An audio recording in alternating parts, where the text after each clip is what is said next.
You know, when you're having a conversation with a peer and you're telling them about experience that you're struggling with, and then they provide you with this stellar advice, and you're listening to their advice, and in your head, you're going, I should have thought of that. One of the things we have to acknowledge is when we're sharing something we're going through with a peer, they are not emotionally connected to it.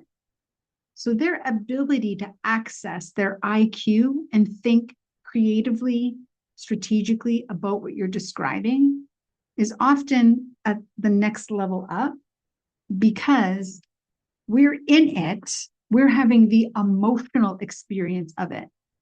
And when our emotions are loaded onto something that we're trying to solve for or do better at, coming up with our own great advice or way of approaching it that would be improved, beneficial, healthy, it is that our emotions are in the way of being able to tap into that creative part of our brain to think of it more strategically, more creatively from a different perspective.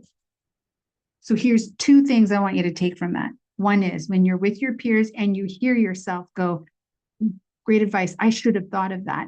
Pause and just go, wait a second.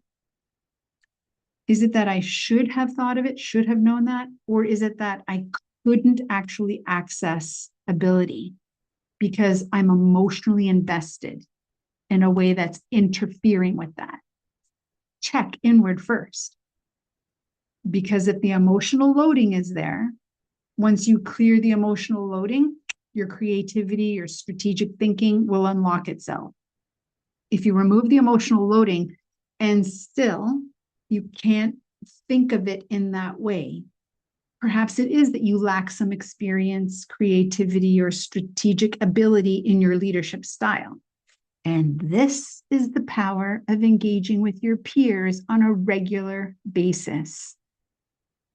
Sometimes we wait for the company to organize the moment when we get to chat with our peers and experience these kind of brilliant moments instead of taking control of our leadership experience and saying, you know what, I really benefit from having conversations about what I'm really handling with my peers because they understand it and they have great advice. And I actually take their advice because I know that they understand it. Well, why not engage with your peers on a more regular basis? One, so you can disperse that stress. Interpersonal relationships help us to disperse that stress quickly. And two, so you can level up your experiential leadership by gaining skills from your peers.